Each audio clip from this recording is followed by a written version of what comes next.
Vamos a hablar sobre la ventilación en edificios en tiempos de post-COVID. Vamos a dar un enfoque desde el confort térmico, la salubridad y la productividad. La renovación del aire en los edificios, al igual que el confort térmico, son cuestiones de habitabilidad básica, muy relacionadas con la salud pública. Ventilar es esencial no solo para evitar contagios en tiempos de contingencia sanitaria como el que estamos viviendo, sino para garantizar el bienestar y la productividad de los ocupantes. Se pueden emitir algunas recomendaciones generales para mejorar la calidad del aire interior y así reducir el riesgo de contagio por aerosoles, basadas en los estudios científicos de cómo se comportan los patógenos suspendidos en el aire. Parece lógico que la solución pasa por mejorar la ventilación de los edificios, pero no hay una única solución universal. Es preciso tener un conocimiento integral de cuestiones muy relacionadas como la eficiencia energética, la incidencia del clima en el balance energético de un edificio, tener en cuenta el grado de hermeticidad de la envolvente, conocer cuáles son los diversos parámetros que afectan al confort térmico y su relación con la ventilación y con los distintos tipos de sistema de climatización y renovación de aire, así como las estrategias pasivas de acondicionamiento térmico y ventilación.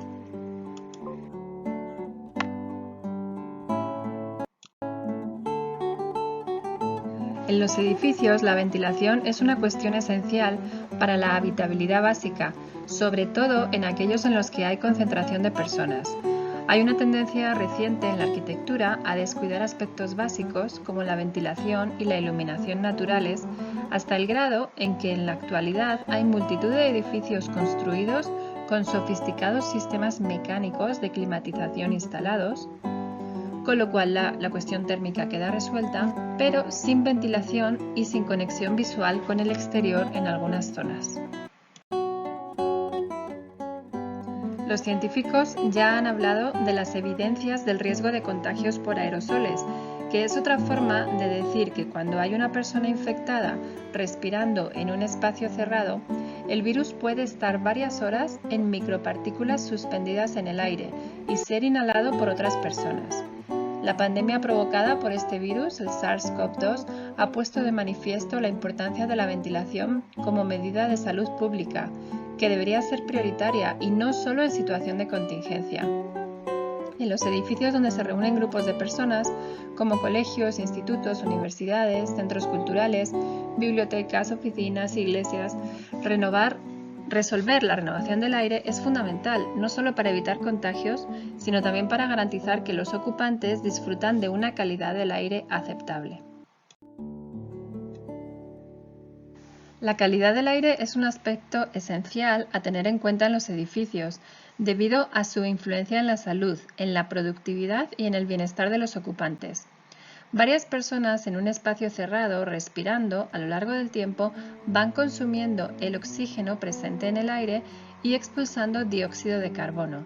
Al cabo de varios minutos, la concentración de ambos gases en el aire empieza a cambiar, aumentando la proporción de CO2 y disminuyendo la de oxígeno.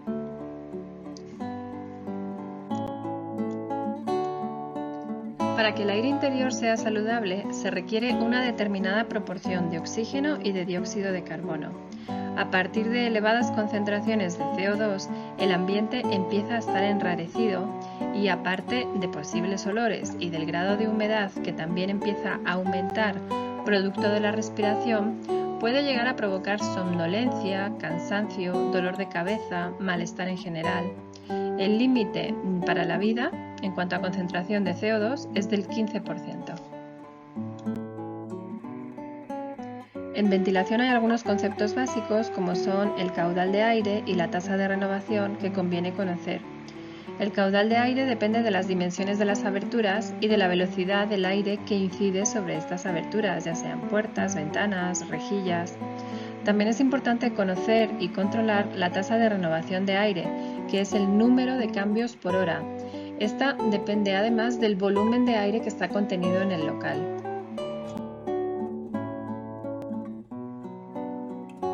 Estratégicamente, hay dos cuestiones que nos van a ayudar a optimizar la ventilación de un local y es la disposición adecuada de las aberturas, a ser posible en lados opuestos para permitir la ventilación cruzada y que no haya zonas de aire estancado. Por otro lado, disponer las entradas de aire a una altura menor que las salidas de aire también va a mejorar el resultado en cuanto a la renovación del mismo porque se aprovecha un movimiento convectivo natural debido al diferencial de presiones a distintas alturas. Otro concepto importante es la hermeticidad de un edificio. Dependiendo de la tecnología de la construcción, sobre todo de los marcos de las ventanas, este parámetro está muy relacionado con la ventilación y es la estanqueidad o hermeticidad de la envolvente, cuya falta permite una pequeña renovación de aire incontrolada por infiltraciones. Es decir, a mayor hermeticidad, menos intercambio de aire con el exterior. Por ejemplo, en países como México, la hermeticidad de la envolvente constructiva en los edificios por lo general es bastante baja, permitiendo infiltraciones de aire que afectan el balance energético y posibilitan una continua renovación de aire. El caso extremo sería una envolvente totalmente permeable al aire, por ejemplo, la proporcionada por una celosía. En el otro extremo están las envolventes herméticas de las Passive House alemanas, en las que se realiza un test de estanqueidad para verificar que no hay intercambio de aire descontrolado con el exterior.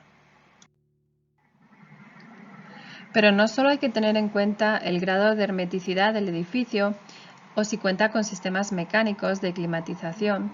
La relación con el clima es otro factor esencial y jugar con todos los parámetros del confort térmico para dar la mejor solución en cada caso. Y aquí estamos hablando de que el confort térmico no es solo temperatura del aire, sino que también hay otros factores ambientales como son su velocidad, la temperatura media radiante, la humedad relativa y otros factores personales como por ejemplo la actividad y el grado de arropamiento de los ocupantes, que inciden directamente en el metabolismo y en la sensación térmica.